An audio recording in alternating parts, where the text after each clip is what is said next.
रात के 2 बज रहे हैं पर मुझे नींद नहीं आ रही है। मन बहुत उदास है। एक बार पलटकर पति वीरेन की तरफ देखा तो वो बड़ी ही सुकून भरी नींद में सो रहे थे। एक बार तो देखकर मन घृणा से भर गया।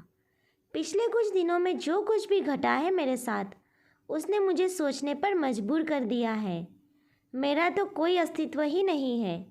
जिसने जैसा चाहा वैसा चलाया और अब जैसा चाह रहे हैं वैसे ही सांचे में ढालने की कोशिश कर रहे हैं, और उसमें मेरे पति का योगदान सबसे ज़्यादा है।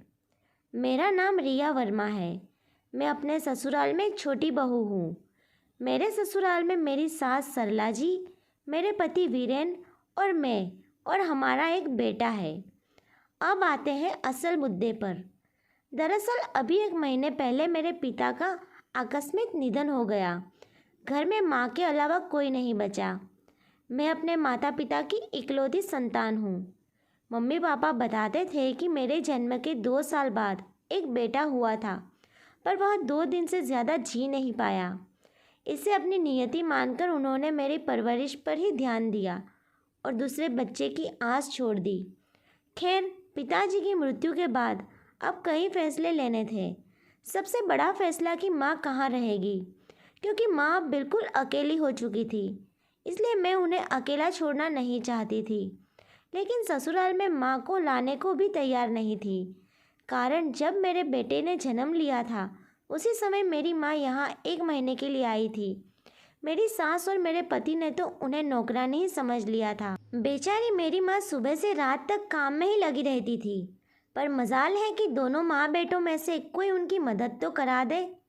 लेकिन इस बारे में वीरेन को कोई चिंता नहीं थी, बल्कि वह तो दिन रात यही बातें करता था कि प्रॉपर्टी का क्या करना है, क्योंकि उसे अच्छे से पता था कि माँ ने पूरा फैसला मेरे ऊपर डाल दिया है। लेकिन मैं तो यह देखकर हैरान थी कि ससुराल में तो मुझे कभी निर्णय लेने ही नहीं दिया जाता था। आज मेरे मायके में भी मुझे फैसले लेने का हक नहीं था। वीरेन मुझे अपने हिसाब से चलाने की कोशिश कर रहे थे।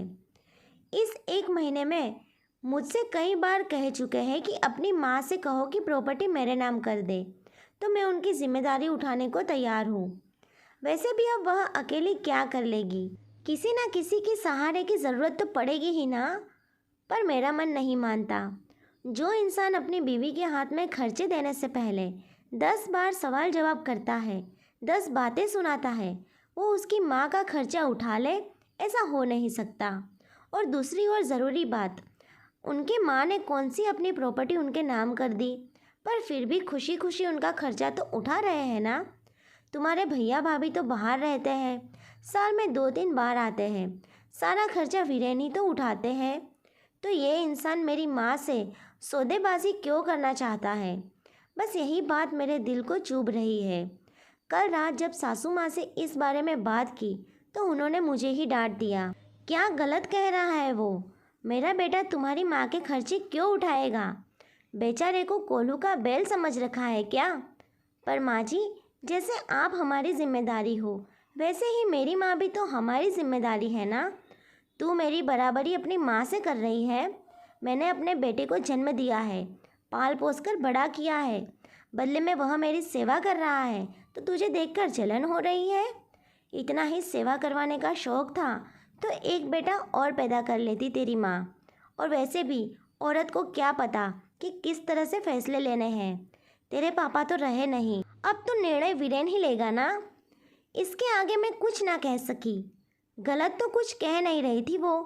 मैं बेटी हूँ, बेटा नहीं, यह मेरी सास ने बता दिया था। पर बेटा मजबूत हो और बेटी कमज़ोर, ऐसा हो नहीं सकता। अब मेरे दिमाग में एक ही बात है। मैं निर्णय ले चुकी हूँ कि मुझे क्या करना है। बस वह निर्णय लेकर मैं सो गई।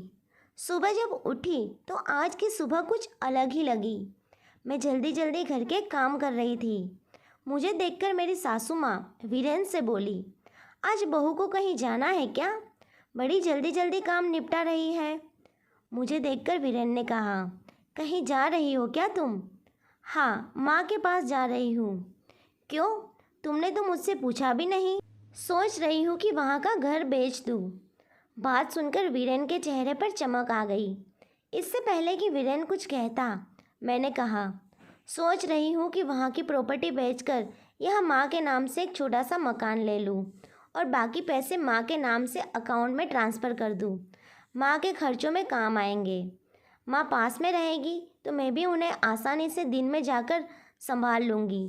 तुम्हारी इतनी हिम्मत कि तुम मेरे फैसले के ऊपर जाओ। देख रहा हो बहुत ज़्यादा बोलने लगी हो आजकल। मैं आपके फैसले के ऊपर कहाँ जा रही हूँ? मैंने कभी ससुराल में बीच में नहीं बोला, कभी किसी निर्णय में आपने मुझे साथ में नहीं लिया, पर अब तो मेरे मायके से संबंधित फैसला लेना है और वहाँ मैं ले सकती हूँ।